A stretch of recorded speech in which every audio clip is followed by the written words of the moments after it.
Hello everybody out there, this is another episode of Cbfu from the shop. This is the week of November the 12th, and it is a huge week for both Marvel and Image. Yep. So we have a bunch of Marvel books to start off with, so Isaac, you get us started. Alright, I'll start off with, this is the Superior Spider-Man, not Superior Spider-Man, False. Superior Iron Man. Superior Iron Man #1, and it's by Tom Taylor, late of DC Comics. But this is a good first issue. This spins out of Rick Remender's Axis event, and Tony Stark's a bit of a dick now. But it's good. It's good. First of all, Tom Taylor has done some great work for DC. He did the Injustice digital comics. And also the Earth 2. Earth 2. He brought Earth 2, made it really good. And this is a really strong start for him at Marvel. It takes something that I'm not too crazy about with Axis, and it really does a good mystery to it.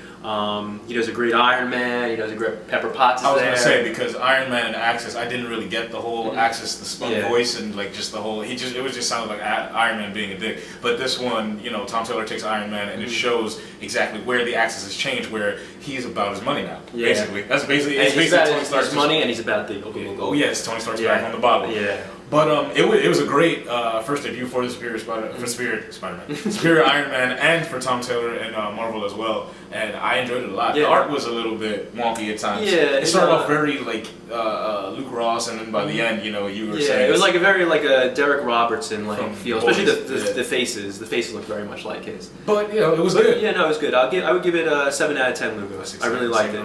No, I really enjoyed it. Next up, coming out of Marvel, another all #1, we have the all-new Captain America. Is the official, well, not really official debut, but it's his first issue. The debut of his own comic book of the Falcon taking over the reins of Captain America, and it was really good, actually. It kind of just throws you straight into the Falcon on his own adventures and him chasing down leads to the new Hydra organization, and it also shows his partnership with Steve Rogers' surrogate son. I can't remember his name. Nomad. But if you remember from Rick Remender's earlier run in Dimension Z, Ian, I think is his name is. That's right. But their relationship's really good, where it kind of has the whole Bucky Steve Rogers relationship, whereas Nomad doesn't have a problem with killing. Actually, before they revealed that it was Nomad in that book, I thought it was Bucky Winter Soldier. Really? For a minute. Because he was in Hydra garb, I kind of thought it was Bob from Deadpool. It was funny because actually the guy that he puts his eye up to, like the whole eye reading thing, it said Hydra Agent Bob. Yeah. So that was a nice little nod to that, if it was in fact a nod to that. But I really enjoyed this, and you got to talk about this book. Stuart Immonen's art is really just stellar. If there were no words in this book, it would be just a fantastic read. Yeah. It's a fantastic looking book. Yeah, and they make the costume, because that was my #1 disapproval with the new Captain America look. It's just this costume, not giving him the full mask or the helmet or something, and the way that most artists draw the goggles, like the Dodsons in Axis, they drew them like circular, and it looked like he was kind of like a scientist. Yeah. But here, Immonen gives it a more sleek military look, and it just comes across on the page. And this is a much stronger thing for Rick Remender than he's done recently. His Axis hasn't been that good. The last issue of Captain America 25 I didn't particularly like. This is a much more return to form for Rick Remender, I think. I would give this, again, 7 out of 10. 7 out of 10 for Captain America #1. Cool. Our next book is the second part of Endgame. This is Batman issue 36. This is Scott Snyder and Greg Capullo. And this is really good. This continues Batman's war with Joker. Because Joker considered himself a friend of Batman, and now he doesn't consider himself a friend. Apparently, after you toss someone off a cliff, any parts of friendship are over.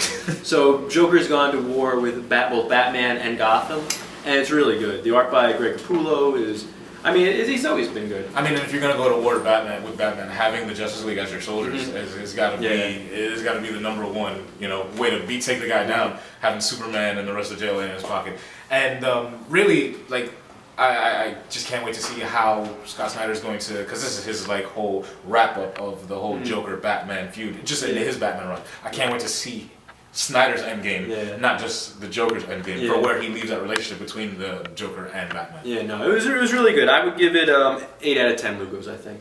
And finally this week we have a new book from Boom Studios. This is Justin Jordan's Deep State.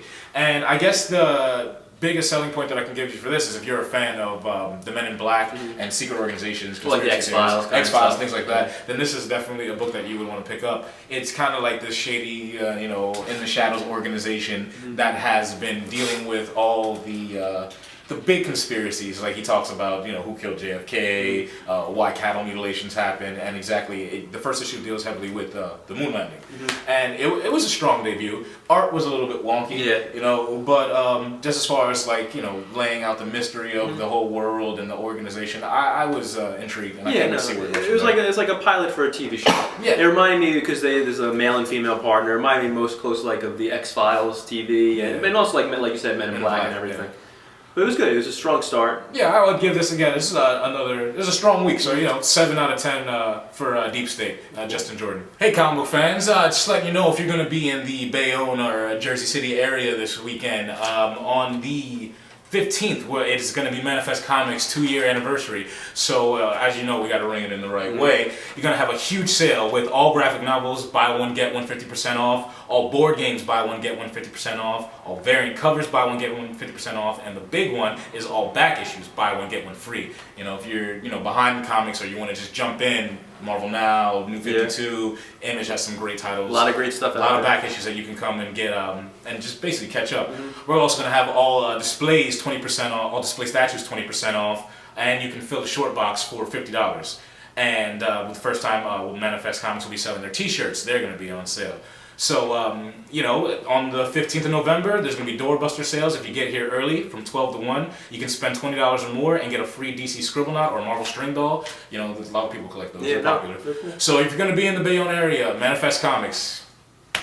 Okay, I think that's it for this week from CBFU from the shop. We'll be back next week with more reviews and more books. Go out to your local comic store, come to Manifest Comics, and buy some comics. See you next week. Guys.